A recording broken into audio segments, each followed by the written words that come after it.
Hi, everybody. Dan Illman and Mike Beer, the DRF race of the day for Thursday, December the 3rd, race number 3 at Aqueduct. Weather permitting, we're on the outer turf, going 1.16 miles. These are 2-year-old fillies running in the $100,000 Tepin Stakes.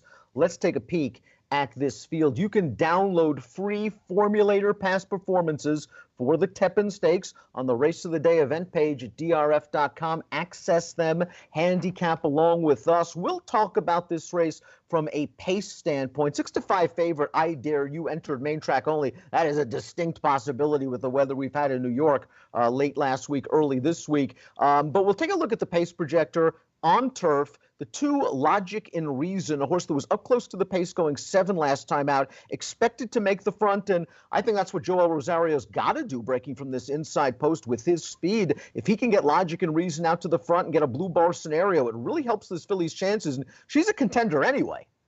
She's a contender anyway. I think there is a real chance that they just put her on the front in here. We'll see what they wind up doing with the 7 Quality Heat, who had good speed in the Chelsea Flower last time. But other than that, in her other, 3 turf starts, she wasn't really a speed horse.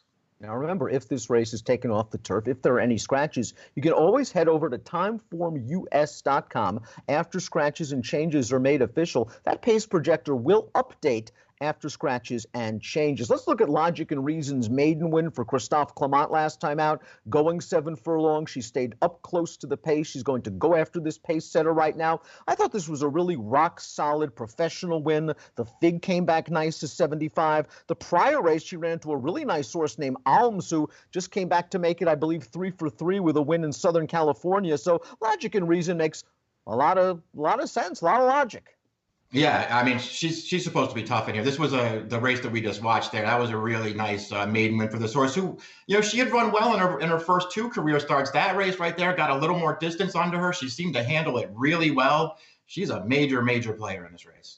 She'll stretch out for the first time. The 3, Antoinette, already has a win at the 1.16 distance. Before we get to Antoinette, let's look at a formulator fact for not only Logic and Reason, but Christophe Clement's other runner in the race, the 4, Stretch the Story. Both of them 2-year-old last out maiden winners on the turf. Clement 6 for his last 12 with a $12.45 return on investment. Now we'll talk about Antoinette. Did well in the first start for Mott. We know that Mott likes to take his time, and Antoinette came through. Much improved early speed in start number 2. We turn into the stretch here. I like the way Antoinette took this thing over, turning into the lane, opens up a lead, and going to get a little bit tired late. She did some work, but all in all, a nice step forward for this hard-spun filly who just seems versatile. Yeah, that's what I thought, Dan. Her debut was actually pretty good. She was very green first time out after she came wide to make a move to contention. And then in this race, just way more professional, covered the pace from the start, took it over on the mid-turn. And then I thought she stayed very gamely to hold at the end. She's headed the right way. Formulator fact for Billy Mott and Antoinette: over the past 5 years, 2-year-old last out maiden winners on turf, 40% winners, a $2.12 ROI. The 4 is Stretch the Story. Clement's going to put Lasix on this one. She won at 6 furlongs last time out. We'll take a look at that race. She's a New York bred. This will be her first start on Thursday against Open Company. And we see Stretch the Story, the 1A, angling to the outside. Blue cap. She's going to run down the pace setters. Again, a likable performance, and she has enough pedigree to stretch out.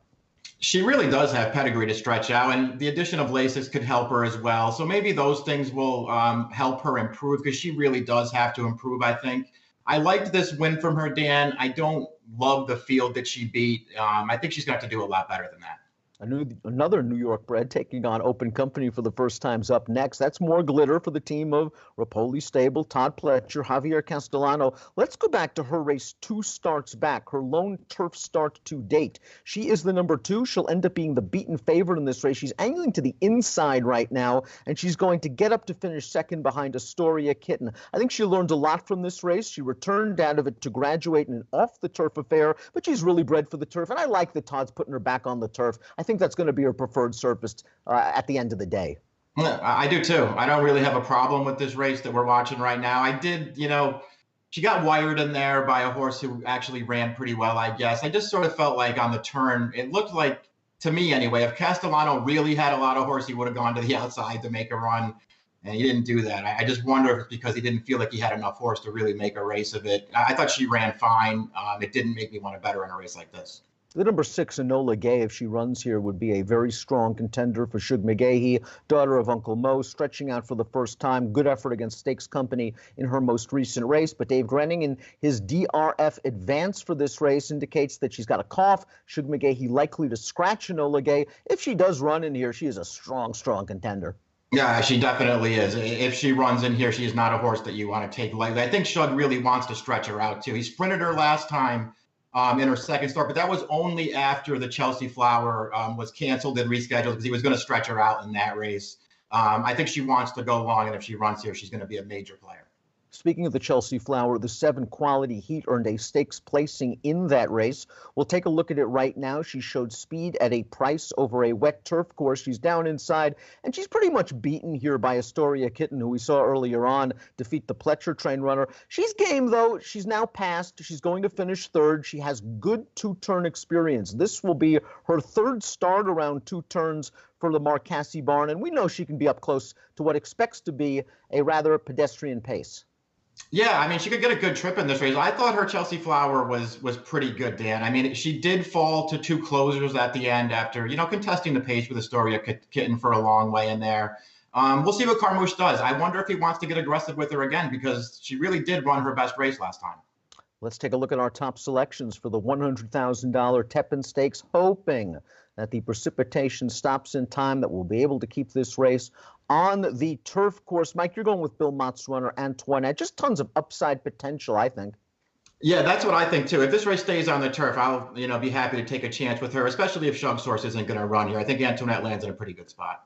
I think logic and reason makes a lot of sense in here, especially if she can procure the early lead under Joel Rosario and back down the fractions. I'm confident enough in her pedigree that she can get this distance of ground. Well, I think the other Clement horse and the Mott horse make a lot of sense as well. I do like logic in reason stretching out for Joel Rosario in the Thursday race of the day. It's the $100,000 Tepin Stakes. Approximate post time is 1:16 Eastern. Good luck.